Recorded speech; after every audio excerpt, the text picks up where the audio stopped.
Now, we've heard from a pupil at the very start of his Abingdon career, so let's now hear from someone who's nearing the end of his time here.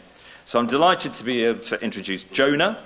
Jonah's one of our heads of school, and he's going to give his take on life at Abingdon. Over to you, Jonah.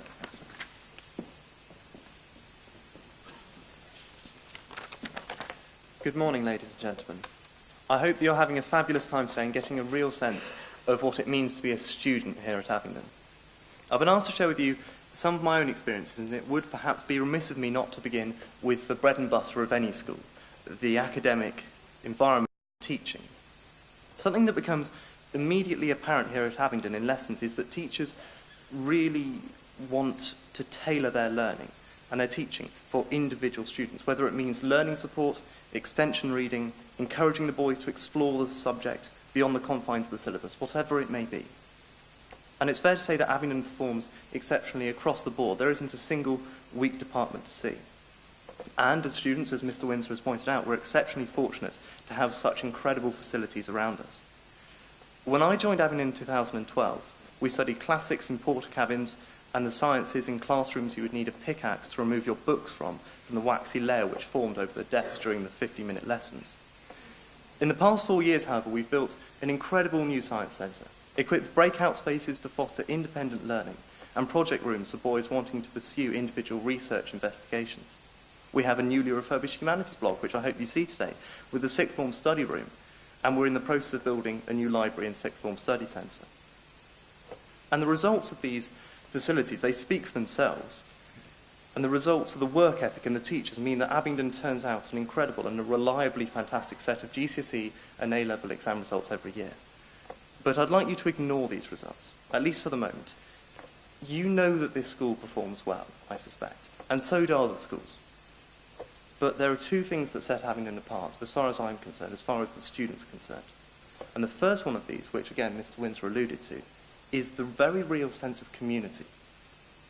And I think this is perhaps best illustrated by the sponsored walk. As Mr. Windsor said, this is a biennial 13-mile trek down the towpath from Oxford to raise money for charity. And it so happened that in my first year, I was preparing to complete this walk. Now, I was nervous. It was only my 10th day at school. I was surrounded by relative strangers, and I faced several hours with these people. But soon enough, we were chatting with sixth formers and teachers we'd never met before. The rowers came past us down the river. Those mad enough to run came running past. And I seem to remember one of the prefects saying, "Always look on the bright side of life," to encourage us along. And by the end of that walk, my fears had really rather evaporated. And you mustn't think that this sense of community is limited to the special events such as the sponsored walk, whether it's our inter-house music, sport or debating competitions, or our exceptional mentoring system which goes on throughout the year. I've never felt left behind or isolated at Abingdon. If, for whatever reason, a problem arises, you will soon learn that you're surrounded by a supportive, caring community. Each boy has his housemaster, his tutor, the chaplain, the pastoral staff, and the counsellors ready and waiting to help at a moment's notice. We're also a rather self-effacing community, if I may say that, and we're not afraid to poke fun at ourselves. Indeed, we have a couple of pupil-run magazines to do exactly that. And this leads on to the second thing, which really stands out for pupils. The other half, as Mr. Windsor alluded to once again. At the beginning of each year, we hold something called the Activities Fair, in which each sports, society, club, and publication sets up a stall to try and sell their activity to new and current students alike.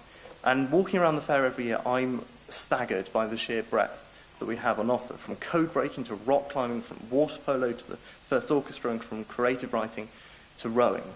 And if rowing isn't a serious enough sport for you, we've actually just set up an ultimate frisbee team. It really is hard as a pupil to overstate the importance of the other half to us, because from the word go, we're encouraged to get as immersed in all these incredible opportunities as it is humanly possible to do. In my first year, my then tutor encouraged and challenged us really all to take up an activity that we'd never done before, perhaps even never heard of before, each and every term. And it's something that we've all done ever since. I came to Abingdon expecting actually to spend a lot of my free time swimming, but here I am in my final year, doing debating, producing various school magazines, and playing badminton every week. This philosophy means that we all discover passions that we never thought that we would, and it also provides the most wonderful opportunity to meet and make friends with other boys who share your interest. If you take just one thing away from today, I hope that it is that Abingdon does not aim to produce the next generation of GCSE examiners. The school aims for us all to leave Abingdon as well-rounded young men, with genuine intellectual curiosity, an appreciation of non-academic pursuits, and a friendly, compassionate attitude towards each other. Thank you, and I hope you have a fantastic day.